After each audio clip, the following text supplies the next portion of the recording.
والصبر والصلاة إن الله مع الصابرين.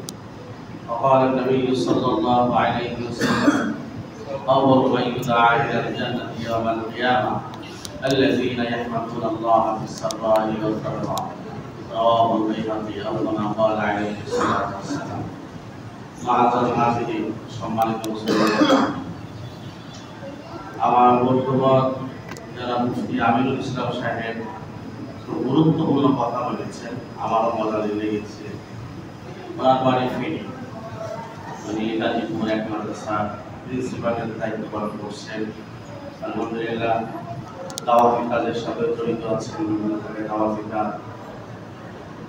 তো উনি বলছেন যে আপনার মসজিদের জুম্মা পড়ায় না পড়ায় শুধু আপনাকে দেখতে আসবো, শুরু গাজীপুর থেকে আসছে।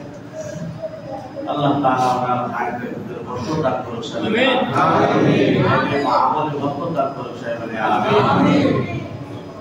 আসলে আপনারা অনেকে জানেন আমি অসুস্থ মানে এমন অসুস্থ যে আমার এই ৪৭ বছরের জিন্দেগিতে আমি এরকম মারাত্মক অসুস্থ হই নাই যে হাঁটতে পারবো না, চেয়ারে বসতে পারবো না, সোফাতে বসতে পারবো না, ফ্লোরে বসতে পারবো না, এমনকি খাটের উপর বসেও খানা খাইতে পারবো না। এরকম অসুস্থ আমি কোনোদিনও হই নাই। তারপরেও আলহামদুলিল্লাহ হাসপাতালে ভর্তি হয়েছিলাম। ওই এক বয়স্ক ডাক্তার, মহিলা ডাক্তার আসছে, হিজাব করে এসে আমাকে জিজ্ঞেস করতেছে, হুজুর কেমন আছে? তো আলহামদুলিল্লাহ জোরে বলছে। আলহামদুলিল্লাহ বলছে। আমি আলহামদুলিল্লাহ এই জন্য বলছি যে হাসপাতালে এমন রোগ আছে যারা মাসের পর মাস বেডে শুয়ে আছে, এমন রোগী আছে যে যারা কথা বলতে পারে না, যারা খেতে পারে না, দেখতে পারে না, চলাচল করতে পারে না। আল্লাহ তাআলা আমাকে তো কথা বলার শক্তি দিয়েছে, আমি তো এখনো সুস্থ, আমি তো করি নাই, তাই আল্লাহ তাআলা শুকরিয়া আদায় করছি। আমি যে হাদিসটা বলেছি, আল্লাহ রাসূল বলেন যে কিয়ামতের দিন জান্নাতের প্রতি আল্লাহ তাআলা আহ্বান করবেন একদল লোককে, আসো জান্নাতে আসো, জান্নাতে আসো, জান্নাতে আসো। কাদেরকে? আল্লাহ রাসূল বলেন আউয়ালু মান ইউদআ ইলাল জান্নাতি ইয়াওমাল কিয়ামা, কিয়ামতের দিন সর্বপ্রথম জান্নাতের দিকে আহ্বান করা হবে ওই সমস্ত লোকদেরকে আল্লাযীনা ইয়াহমাদুনা আল্লাহ ফিস সারাই ওয়াদ দাররা, যারা সুখে দুঃখে, সুস্থ অবস্থায়, অসুস্থ অবস্থায়, সর্ব অবস্থায় যারা আল্লাহ তাআলা হামদ সানা, আল্লাহ তাআলা প্রশংসা করত, আলহামদুলিল্লাহ বলতো। আল্লাহ রাসূল বলেন এই সমস্ত লোকদেরকে জান্নাতের প্রতি সর্বপ্রথম আহ্বান করা হবে।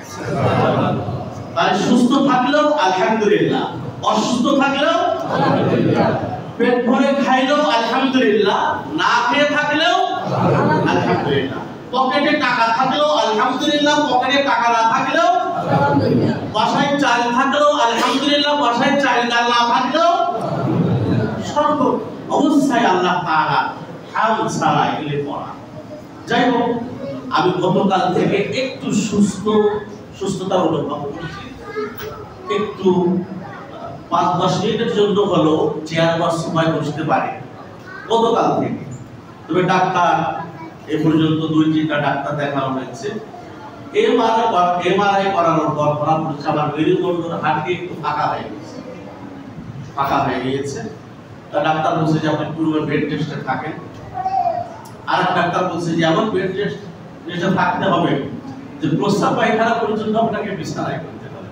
তা বললাম যে এটা তো আমার দ্বারা সম্ভব নাই, আমার তো জ্ঞান থাকা পর্যন্ত তো আমার নামাজ পড়তে হবে, আমি তো অপবিত্র হতে পারবো।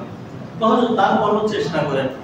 যাই হোক, আমি যে আল্লাহ তাআলা যে মসজিদে আছেন, আমার 100% আমার আকীদা বিশ্বাস যে আমার যে সমস্ত মহব্বতের লোক আছে, খায়ের খা আছে, আপনারা যারা আছেন, আপনাদের দোয়ার বরকতেই আমি মসজিদে আসতে পারছি।